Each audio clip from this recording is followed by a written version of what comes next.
Continuando dentro del grupo de la serie roja, hablando de las anemias, vamos a hablar de un grupo que es bastante extenso, ¿no? Que son las anemias hemolíticas.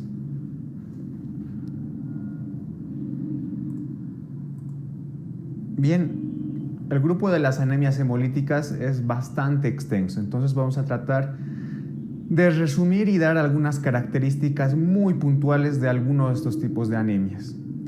Pero ¿qué es como definición la hemólisis o la anemia hemolítica? Pues es un grupo de trastornos, ¿no?, en los que se produce una destrucción en forma acelerada de los eritrocitos. Esta destrucción en forma acelerada de los eritrocitos es lo que se denomina hemólisis, ¿no? Como ven en el gráfico de la diapositiva, un grupo de eritrocitos que se están destruyendo. Esta destrucción pues, puede ser por distintos factores, ya sea externos, ¿no?, que agredan al eritrocito, o factores internos, ¿no?, defectos que tenga el eritrocito. Tienes que recordar que la vida media de un hematíe es más o menos de 120 días. Entonces, un proceso hemolítico que sea severo, ¿no?, lleva a un desequilibrio entre la producción nueva de eritrocitos y a la destrucción de estos. Y este desequilibrio pues, nos lleva como resultado a una anemia. Entonces, por eso se denominan anemias hemolíticas. Te había indicado de que este grupo de anemias pues, tiene muchos otros tipos y subtipos. Pero de cara al examen solamente nos interesa repasar algunas características y la clasificación que tienes aquí en la diapositiva. Es importante que recuerdes dos cosas. Las anemias hemolíticas pueden ser congénitas o adquiridas. Entonces, habrá personas que han heredado los defectos del eritrocito para que se produzca la hemólisis, o habrá factores externos por los cuales el eritrocito se destruya, ¿no? Si es debido la hemólisis a estos factores externos, llamaremos a esta anemia hemolítica adquirida. Dentro de estos dos tipos, a su vez, hay otros subtipos. Por ejemplo, dentro de las anemias hemolíticas adquiridas, tenemos las extracorpusculares y las intracorpusculares. Extracorpuscular quiere decir que el defecto está fuera del eritrocito. Y como ejemplos tenemos, por ejemplo, el hiperesplenismo, las hemólisis autoinmunitarias, ¿no?, que están mediadas por anticuerpos que van contra el eritrocito, las microangiopatías, dentro de las cuales tenemos al síndrome hemolítico urémico, la púrpura trombocitopénica trombótica y la coagulación intravascular diseminada. También está el hiperesplenismo, ¿no?, una hiperfunción del vaso, y el efecto tóxico evidente de algunos químicos o factores infecciosos. Normalmente todas las anemias hemolíticas que son adquiridas son extracorpusculares, es decir, que tienen su defecto fuera del eritrocito. Pero como siempre en medicina hay excepciones, y la excepción de una anemia hemolítica adquirida que no sea extracorpuscular es la hemoglobinuria paroxística nocturna. Este tipo de anemia tiene un defecto dentro del eritrocito, aunque es adquirido. El tipo de las anemias hemolíticas congénitas se pueden dividir entre alteraciones de la membrana, alteraciones en las enzimas del metabolismo del eritrocito y alteraciones propias de la cadena de la molécula de hemoglobina, ¿no? Entonces, dentro de las alteraciones que puede sufrir en la membrana un eritrocito tenemos las siguientes anemias hemolíticas, como es la esferocitosis hereditaria, que es la más frecuente, la eritocitosis también hereditaria y otros tipos de trastornos de la membrana. Dentro de las alteraciones de las enzimas del metabolismo del eritrocito tenemos como principal representante la deficiencia de 6-glucosa-fosfato deshidrogenasa, el déficit de piruvato sinasa y otros trastornos del metabolismo, ¿no? Y dentro de las alteraciones de la hemoglobina pues tenemos principalmente las talasemias, que son alteraciones de las moléculas de globina, y la anemia falciforme o drepanocítica. Entonces recuerda, las anemias hemolíticas adquiridas generalmente son extracorpusculares, es decir, el defecto fuera del eritrocito. En cambio, las anemias hemolíticas congénitas, la mayoría son intracorpusculares. Otro concepto que tienes que manejar es dónde se produce la hemólisis. Si la hemólisis se produce dentro de los vasos sanguíneos, será intravascular. Y si se produce fuera de los vasos sanguíneos, será extravascular. Este tipo de anemias extravasculares se produce principalmente en el vaso. Bien, vamos a hablar acerca de las características generales que tienen las anemias hemolíticas. Todo ese grupo que te he mencionado en una anterior diapositiva tienen algunas características generales. Por ejemplo, al examen general, estas anemias pueden producir palidez mucocutánea. Por el aumento de la bilirrubina también puedes observar ictericia en las mucosas, ¿no? Las anemias que son de tipo extravascular, que tienen la hemólisis en el vaso, desarrollarán, por ejemplo, esplenomegalia. La hemoglobina, como es una anemia, evidentemente estará disminuida. Las anemias hemolíticas son un tipo de anemia macrocítico y como su nombre lo dice, macrocítico, el volumen corpuscular medio estará aumentado. Los reticulocitos, recuerda que las anemias hemolíticas son del tipo hiperregenerativo, por lo tanto, los reticulocitos estarán aumentados. Debido a la hemólisis, ¿no? A la hemólisis que sufren los eritrocitos, la bilirrubina, pero la parte indirecta, estará aumentada. Entonces hay un aumento de bilirrubina a expensas de la fracción indirecta. Y también hay un aumento de la LDH. Hay una proteína que se llama aptoglobina. Esta proteína estará disminuida. Entonces todas estas son las características generales de las anemias hemolíticas. Entonces este cuadro sí es importante que lo recuerdes y lo repases. Recuerda, la anemia hemolítica es macrocítica, por lo tanto su volumen corpuscular medio está aumentado y es una anemia hiperregenerativa, por lo tanto los reticulocitos también estarán aumentados. Vamos a hablar acerca de las características puntuales solamente de algunas anemias hemolíticas. Como te he indicado, este tipo de anemias pues son un mundo, ¿no? Tienen características y alteraciones de distinto tipo, pero solamente vamos a estudiar las anemias hemolíticas más importantes y vamos a ver sus características también más importantes. En primera instancia tenemos la esferocitosis hereditaria, que te he dicho que es una anemia hemolítica congénita, ¿no? Es una anemia que tiene una alteración principalmente en el citoesqueleto de las membranas del eritrocito, por lo que esta bicapa lipídica de la membrana del eritrocito se debilita.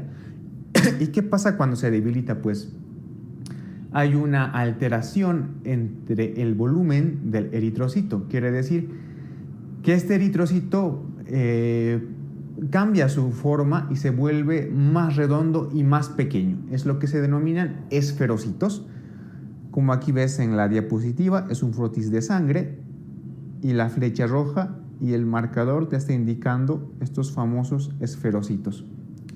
Este tipo de anemia se debe a una alteración de la membrana celular. Recuerda, una alteración de la membrana celular.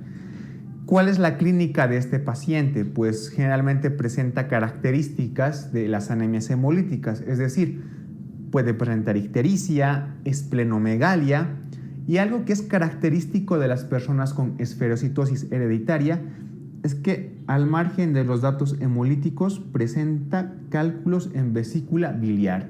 Es decir, un paciente que sea relativamente joven, de 20 años más o menos, donde no es tan frecuente que se presenten cálculos en la vesícula biliar, puedes sospechar, ¿no? Si además tiene algunos datos de hemólisis. Bien, también hay otras alteraciones como el cráneo en cepillo, ¿no? Uno cuando escucha hablar de cráneo en cepillo, pues se imagina esto, ¿no? Lo que te estoy señalando, pero no es eso. Un cráneo en cepillo más o menos es esta imagen radiográfica que te estoy mostrando, y es que se produce por una hiperplasia de la médula ósea. Al sufrir una hemólisis, los eritrocitos pues hay una hiperplasia de la médula ósea para tratar de compensar dicha hemólisis, ¿no? Entonces, en los cálculos biliares en paciente joven, sumado a datos de hemólisis, es muy sugestivo de una esferocitosis hereditaria. ¿Cómo se hace el diagnóstico de este tipo de anemia? Pues lo que tenemos que ver es principalmente en sangre periférica los famosos esferocitos, ¿no?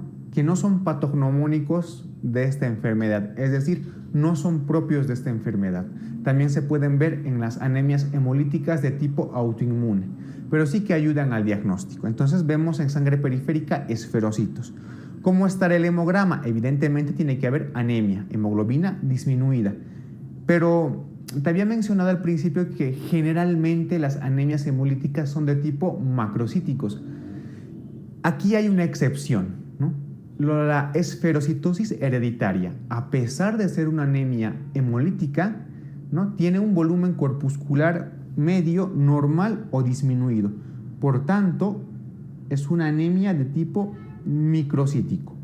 Pese a ser hemolítico, la esferocitosis hereditaria es microcítica, ¿no? Siempre hay excepciones en la medicina y esta es una de ellas, ¿no? Y la diferencia que hay con otros tipos de anemias microcíticas es que la concentración de hemoglobina corpuscular media está incrementada, ¿sí?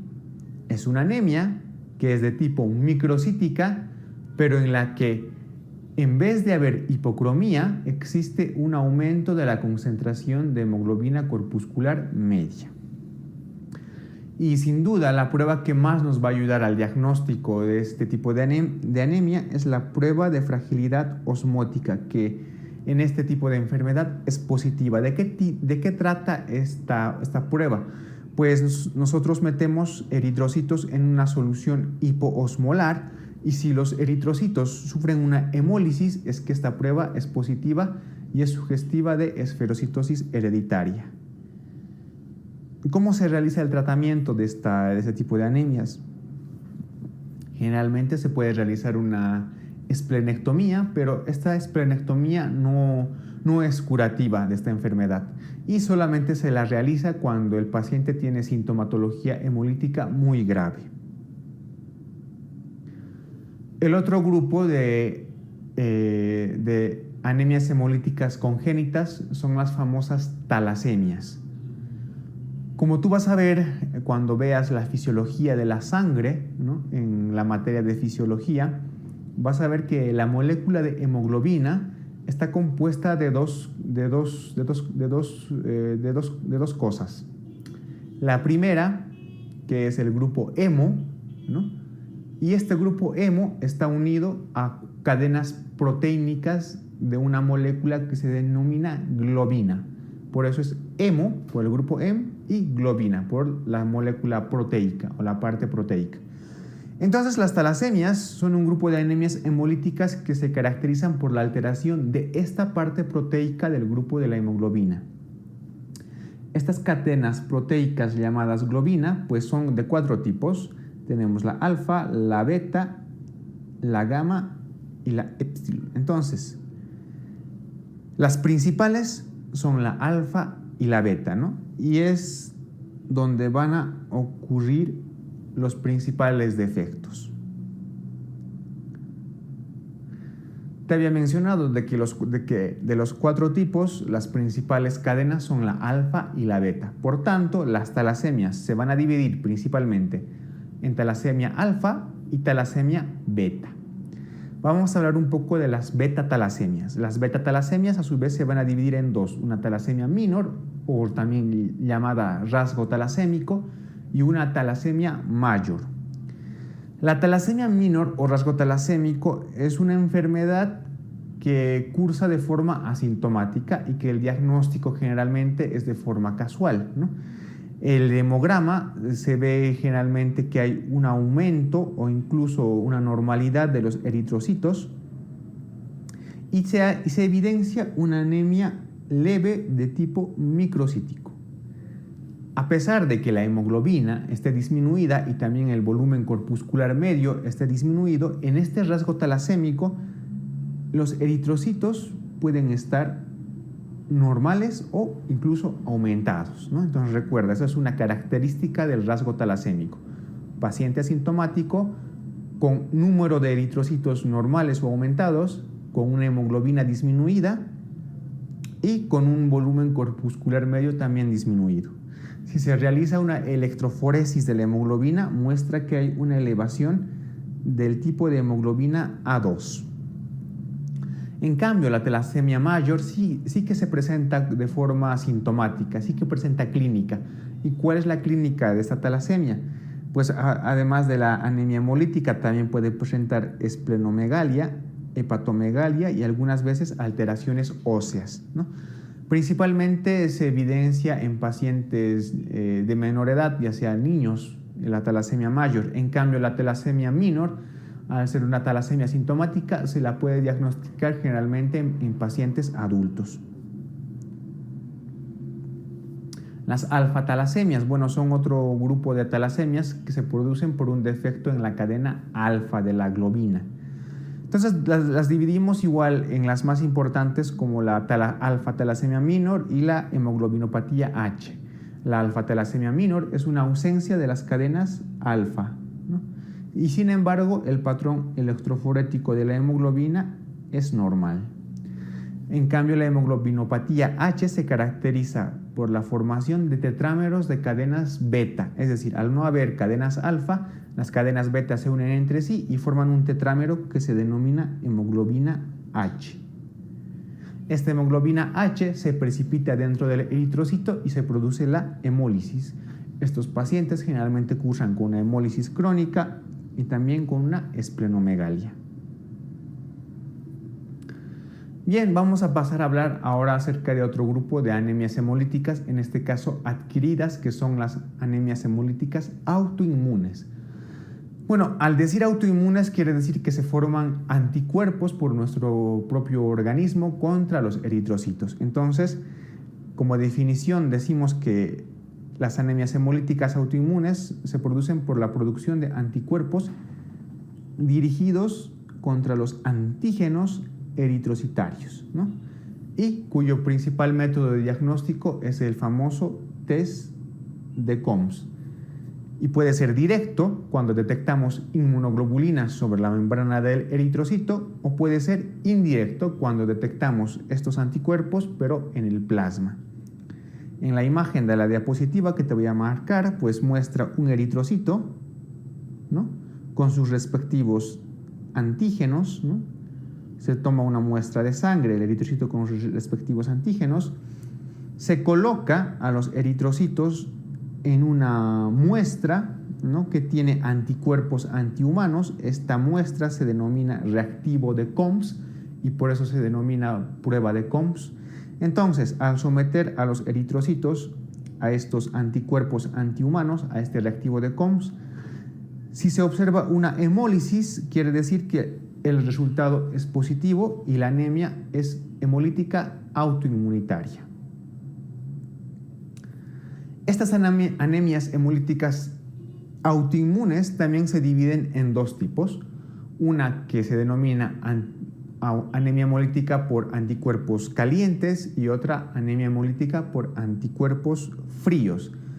Esto se debe más o menos a que los anticuerpos fríos precipitan a una temperatura baja y los anticuerpos calientes se forman a una temperatura ambiente. Las características de las anemias autoinmunes por anticuerpos calientes son las siguientes. Tienes que recordar que este tipo de anticuerpos calientes son los más frecuentes. La hemólisis que se produce es extravascular, o sea, se produce la hemólisis en el vaso y está mediada generalmente por inmunoglobulina de tipo IgG. Por el contrario, las anemias por anticuerpos fríos son menos frecuentes que los anticuerpos calientes. Se caracteriza porque forman crioaglutininas. La hemólisis que se produce es intravascular y generalmente están mediadas por IgM. Este tipo de anemia por anticuerpos fríos está generalmente asociada a enfermedades como la sífilis, infecciones por Mycoplasma pneumoniae, por ejemplo, y algunos otros tipos de virus. Bien, el último grupo de anemias hemolíticas pues se refieren a los mecanismos no inmunes y se denominan anemias hemolíticas no inmunes. Entonces tenemos varios tipos dentro de este grupo, ¿no? Los más importantes son, por ejemplo, las hemólisis que se producen de forma traumática. Por ejemplo, los eritrocitos cuando chocan con unas válvulas protésicas que son artificiales, pues pueden también destruirse, ¿no? Entonces, las hemólisis traumáticas se pueden producir por hemólisis intravascular, por prótesis vasculares, sobre todo en las prótesis aórticas, o hemólisis asociadas a ejercicio intenso. Otro grupo de anemias son las hemólisis microangiopáticas, ¿no? Que se presentan sobre todo en la púrpura trombocitopénica trombótica, también en la coagulación intravascular diseminada y en la hipertensión maligna. En este grupo de anemias hemolíticas microangiopáticas es característica la presencia de esquistocitos en el frotis sanguíneo. Los esquistocitos son más o menos células que se parecen a unos cascos y que se forman debido a la hemólisis traumática que produce el eritrocito. Entonces recuerda, los esquistocitos son propios de las anemias hemolíticas microangiopáticas. También podemos observar hemólisis debido a algunos microorganismos, ¿no? O parásitos. Por ejemplo, la parasitación directa del eritrocito por la babesia o el plasmodium, que nos pueden producir una hemólisis, la estimulación del hiperesplenismo producida por el plasmodium o por el esquistosoma, o por la liberación de algunas toxinas hemolíticas como por ejemplo el clostridio. Entonces, estas son las características de las anemias hemolíticas no inmunes.